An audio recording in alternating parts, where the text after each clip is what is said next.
Hi guys, welcome to my brand new series, the Hybrid Training Diary. In this series, I'm going to take you through my weekly journey as I train multiple disciplines. Every week, I'm going to break down my workouts and share tips on how to effectively train multiple disciplines without under or overtraining in any area. Okay, enough talking, let's get into the workouts.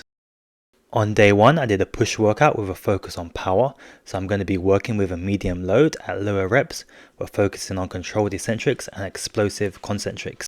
I start out with dips, doing sets, building up the weight, focusing on exploding out of the bottom of the movement. After warming up, I perform working sets of 40 kilograms for 3 to 4 reps for 3 sets. Even though you may notice I slow down during the reps, I still try to keep the explosive intent.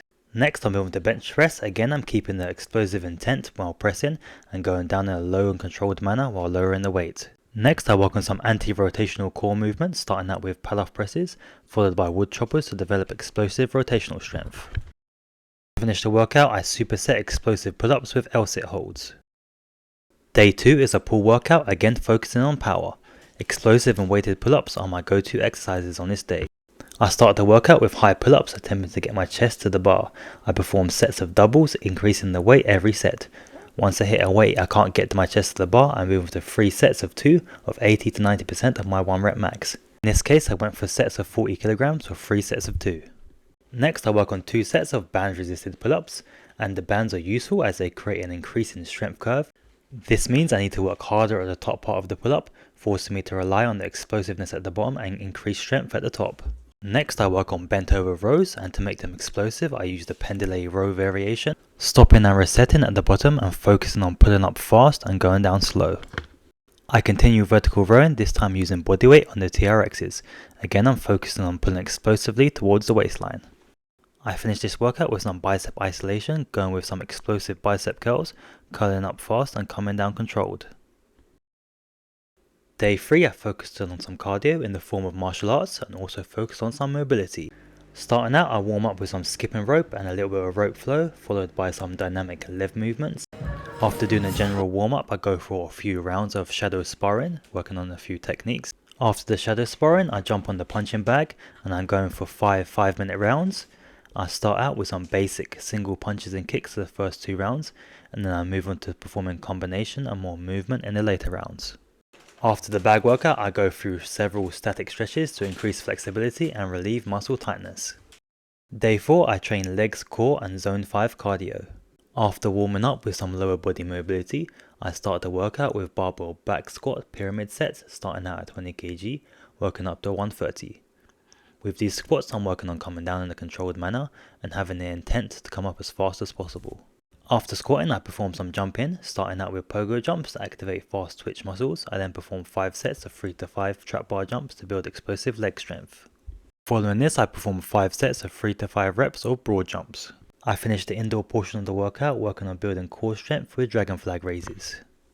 Once finished in the gym, I go outside to perform some zone 5 cardio, performing 10 sets of sprints covering around 50 meters. Day 5 is an active recovery day, and I decided to perform some reflex work with the boxing reflex ball. I start out hitting the ball on the spot, and as I get more consistent with my accuracy, I start to include some movement. After the reflex training, I perform a combination of dynamic and static stretches to increase mobility and relieve tension from the past day's training. The day was very light due to the previous days of heavy training. Day 6 is an upper body hypertrophy session, but still keeps some principles of power training. I start the workout with muscle ups as it's a skill I'm working towards, and it also has the benefit of training both pushing and pulling muscles in one movement.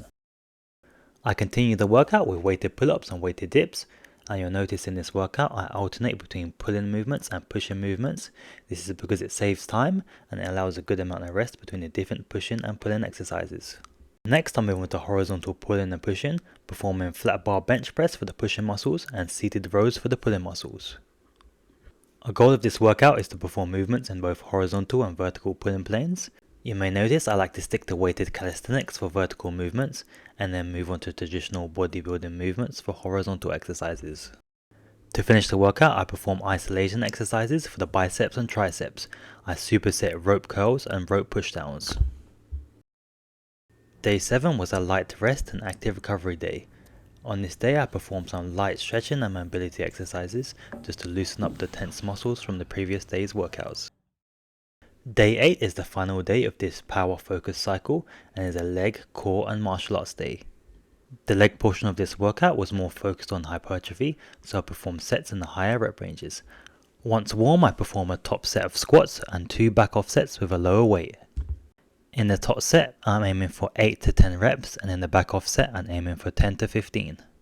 After squats, I perform some sumo deadlifts, and it's the first time I actually perform these exercises, and after a few warm-up sets, I went for 3 sets of 100 kilograms for 8 to 12 reps. Next, I get into a little bit of core training, performing sets of dragon flags, drop setting into regressions, followed by sets of hanging L-sits for time. Going back to legs, I perform Cossack squats to build up single leg strength and mobility, followed by static side leg holds to improve leg control. Now I move on to the martial arts and cardio section of the workout. I start out with some rope flow, followed by a few rounds of shadow boxing. And then to finish this workout, I go for a few rounds on the bag. And that will conclude this week's final workout. Alright, that's a wrap for week 1 of the hybrid training journal. I hope this video gave you a good idea how you can split multiple training disciplines and still get decent gains in each area. If you're on a similar hybrid training journey, I'd love to hear your split in the comments. Next week's training session is going to be more focused on strength, and I plan to include some more outdoor cardio if the weather allows it. If you found this video useful, please remember to hit the like and subscribe button. Until next time.